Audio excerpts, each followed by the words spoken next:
From innovative motoring to truly innovative storytelling, tonight on SABC2 we kickstart a brand new family drama that really does take a new approach to telling a story through 3 generations of families. Absolutely love it. Now cue the laughter as I say in the most English accent possible, Onder Die Suiderkruis. This is a generational story centered on the trials, tribulations and the everyday triumphs of 3 families over a period of many years. From children in season 1 to teen and young adults as the series develops. But to tie into that holistic view of the young emerging talent that is coming and the emergence and the blending with actors like Leanne and myself, who've been at it for a while now. It's exciting, but from an industry perspective. You can feel there's a bubble, there's a real excitement about where the industry of storytelling in South Africa is going as a whole.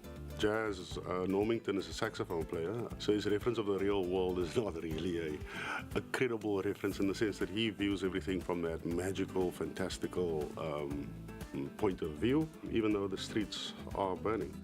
It's been incredible for me to shoot with Stian, and also just being on set with Teneri. She's like a hero of mine. But every single person, it's been a while since I've felt insecure on set. And I know that sounds like a bad thing, but it's a really good thing because it means that I'm growing as a person and as an actress. It's still weird for me to think that I worked with all these people that I've looked up to for so long.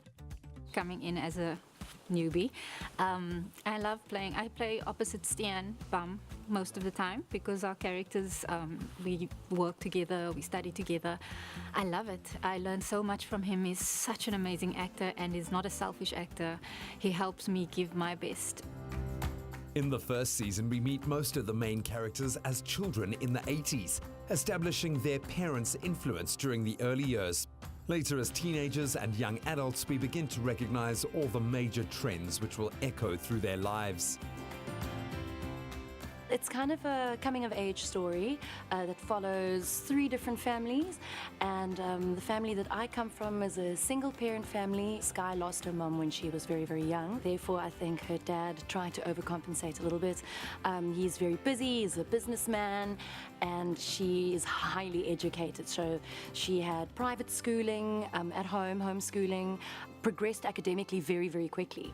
And I think perhaps whereas she progressed very quickly academically, emotionally, she's perhaps a little bit more stunted. She lacks a mother figure in her life and therefore also has slightly more complicated relationships with people, and is also just actually trying to find her place in the world. What I love about it is the opportunity to play women in the 80s, very different to women and the way they represent themselves now. She comes from a different time, a bit of a different time warp even, the kind of things that she does. I mean, she is very much a traditionalist, so she looks after her husband.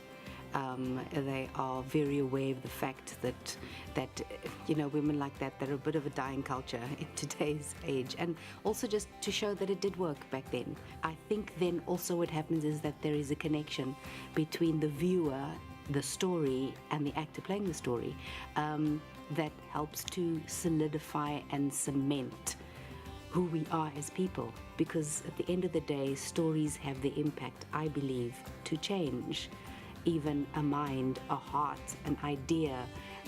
That's why we tell stories to each other. It's a very human story of complicated relationships, of young entrepreneurs thrown together in their quest for money and meaning.